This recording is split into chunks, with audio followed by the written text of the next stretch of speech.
Siapa lagi globalis? Globalis adalah yang mengatur tatanan dunia baru, bukan country. Ini saya harus puter-puter teman-teman atau sahabat semua biar paham. Oke, kita lanjut. Apa visi 2030 untuk globalis? Visinya dia ingin mengontrol currency. Oke, ini kalimatnya saya vulgarkan. Ada 20 step, 20 langkah yang akan dia lakukan dari sekarang sampai 2 tahun ke depan. Dari sekarang itu adalah sekarang ini nanti kita bahas ya. Jadi begini.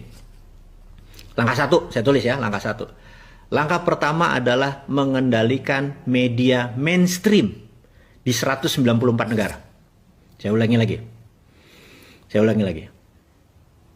Globalis mengontrol media mainstream, media utama di 194 negara.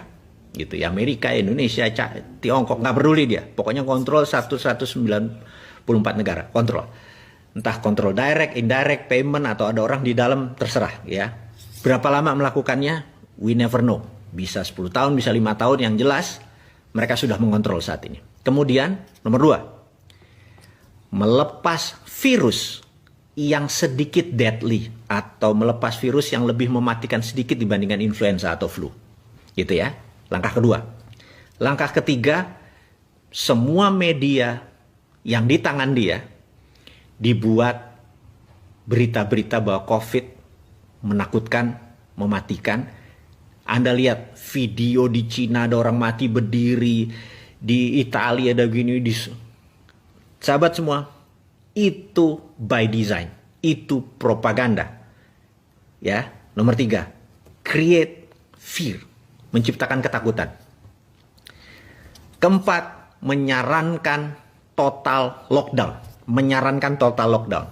Nah, tujuannya apa? Tujuannya dia ingin memukul ekonomi hingga separuh dari transaksi di dunia saat itu, gitu ya.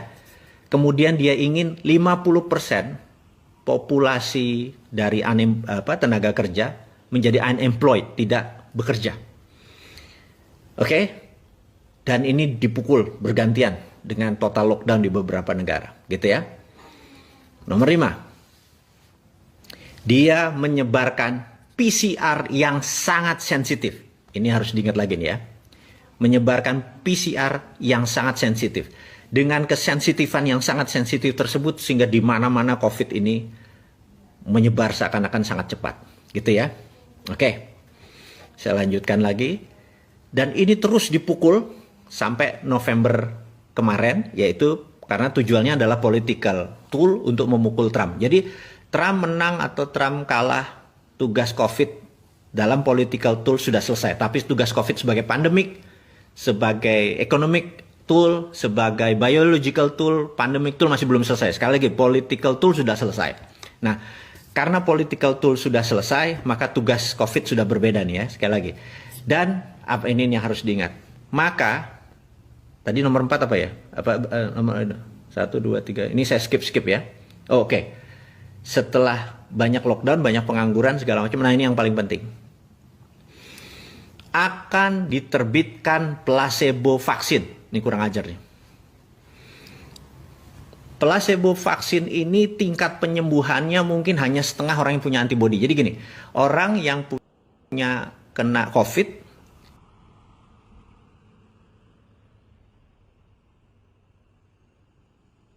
katakanlah dia OTG tanpa gejala, kemudian dia sembuh, tubuhnya sudah ada antibodi.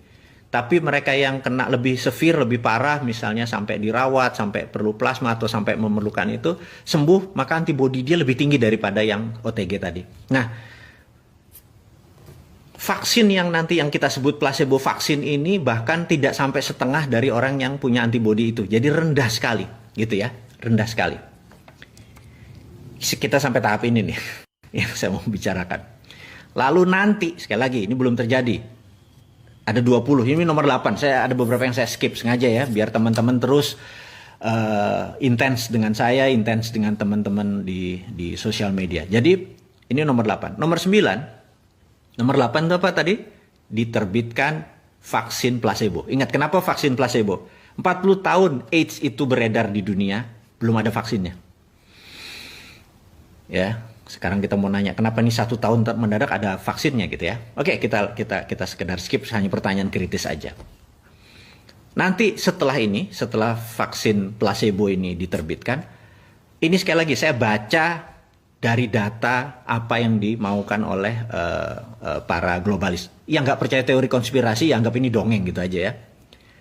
Setelah ini akan disebar PCR yang low sensitivity. Jadi ingat ya, tadi disebar PCR yang high sensitif, sangat sensitif. Jadi semua orang akan jadi kena. Ini sekarang dibalik.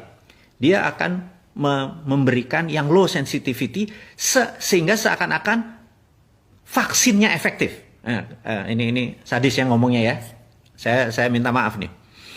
Jadi dengan ada PCR yang nanti disebar adalah low sensitivity, kesannya vaksin efektif. Oke, ini apa efeknya? Efeknya manusia di seluruh dunia merasa vaksin, merasa sekali lagi, dan COVID terkalahkan. Di sini berita akan terus turun hilang. Tapi sekali lagi saya mau nanging gitu kalau Jawanya. Tapi COVID masih ada dan COVID masih satu level deadly atau mematikan daripada flu gitu ya. Jadi nanti Anda bisa bayangkan, kok kayaknya udah sembuh tapi bos ini mendadak 4 hari isolasi mandiri, 21 hari isolasi mandiri. Terus bergilir. Jadi tahun 2021 apa yang terjadi? Jangan harap Anda akan merasa bahwa ini udah take off. Anda di trap. Anda emang sengaja mau dikenain oleh kaum globalis itu supaya terpapar lebih dari 60% penduduk dunia. Itu targetnya. Dengan terpapar itu dengan tingkat kematian 3-4%, hilang berapa puluh ribu atau ratus ribu manusia. Itu tujuan mereka, gitu ya. Dan sekali lagi ini teori konspirasi, Anda boleh nggak percaya. Weh, sakarepmu, bosman kok gitu, nggak sakit hati kita. Nah, lanjut ya. Nah, setelah tadi PCR tadi di low sensitivity, orang lupa, orang keluar lagi, tapi waduh, yang sakit, yang terpapar yang kesana kemari makin lebih cepat.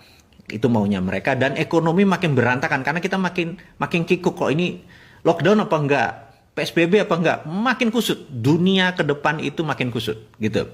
Nah, lalu siap apa yang mereka luncurkan? Mereka akan meluncurkan digital currency, ini yang sebenarnya mereka mau. Gitu. Karena itu di tahun 2030 bukan 194 currency di dunia ini. Mungkin tinggal 100-an. Karena negara Afrika jadi satu currency, mungkin ASEAN jadi satu currency gitu ya, kayak euro gitu ya, jadi satu currency. Amerika Latin satu currency, jadi beberapa negara akan membuat gitu beberapa currency. Dan currency sekali lagi diduga di 2030 sampai 2045 digital currency-nya si globalis cabal ini atau kelompok society ini, secret society ini akan menguasai 60% transaksi dunia. Semua menggunakan digital. Dan dengan chaosnya ini, mata uang dunia akan mulai nggak ada nilainya, maka mata uang digital ini akan mulai berkuasa. Jadi mata uangnya. Jadi dulu mereka mengontrol adalah venanya atau nadinya. Uangnya tetap dari negara-negara seperti Amerika, China dan lain-lain. Nanti mereka ini ngontrol payment sistemnya, ngontrol uangnya, dan benar-benar fisiknya mereka kontrol. Itu cita-cita mereka. Jadi ingat, lihat kesamaan dari 1307 sampai sebelumnya, dari pilgrim atau peziarah-peziarah tadi, peziarah yang dari timur dari Eropa segala macam, mereka sama kontrol transaksi sampai saat ini. Jadi ke depan digital currency-nya akan dipakai adalah digital currency milik globalis cabal. Karena itu 2 tahun yang lalu dites dengan Libra, ternyata Libra disemprit oleh nasionalis. Ini sekali lagi diingat. Kemudian sekarang mereka mulai akan tahun depan, 2 tahun lagi, atau mungkin menurut saya mungkin tahun depan mulai diluncurkan. Itu adalah awal-awal. Nah, infrastruktur payment system seperti Alipay, WeChat Pay itu sudah di tangan mereka semua. Mungkin sebentar lagi GoPay, Dinaran disikat semua. Jadi sahabat semua mengerti bahwa saya sudah mengantisipasi ini dengan bangun Dinaran, tapi kalau saya melawan, kalau nanti Toto globalis bilang gue beli saham lo, agak mikir juga nih gue, gitu ya. Tapi saya bisa selamat kalau teman-teman berhendak join, gabung, kita melawan globalis. Gimana kalau Dinaran going public? Anda memiliki dinaran dan kita nggak memerlukan uang atau memerlukan jaringan dari mereka, kita buat tandingannya gitu ya. Terus apa yang nanti transaksi dijalanin pakai emasnya Indonesia aja gitu ya. Ini cuma CCM, cita-cita mulia, ini semua pengandaian-pengandaian saja. Saya sekedar mengingatkan bahwa 2030 globalis memang merencanakan akan menggunakan digital currency untuk menggantikan dolar. Sekali lagi. Jadi ingat ya, 1910 mata uangnya masih pound sterling yang menguasai 70% transaksi dunia, mereka akan menggunakan dolar dan 35 tahun kemudian mereka sukses. Dan apa yang mereka lakukan sekarang, 2019 pertama kali diluncurkan COVID, kan itu namanya COVID-19, 1 tahun kemudian tugas COVID supaya political tool selesai, ini sekedar saya sarikan. Kemudian selama 10 tahun ke depan mereka akan membuat digital, akan meluncurkan digital currency system di mana mereka akan menguasai dunia mungkin 2045. Dan sekali lagi teman-teman, saya sangat menyarankan untuk Anda mengenal dunia digital karena di 2030 ada penguasanya adalah semua digital. Kita tahu bahwa perusahaan-perusahaan besar akan berbeda aturan mainnya. Nah, singkat cerita teman-teman, saya memiliki video, 24 video berjudul Visi 2030. Seluruh yang dilakukan oleh globalis cabal tadi, saya sudah punya antisipasinya, gitu ya.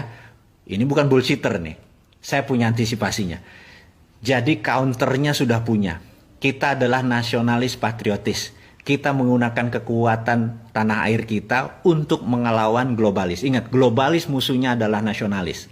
Jadi ciri-ciri globalis ada global supply chain dan sebagainya. Nah, dengan ada yang mereka lakukan sekarang, kita kasih solusinya 24 video, ada video narasi, namanya Visi 2030.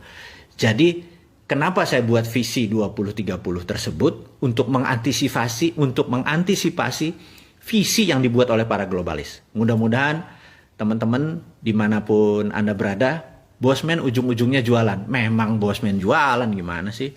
Jokowi aja jualan kok, jualan jualan vaksin, jualan citra dirinya gitu ya.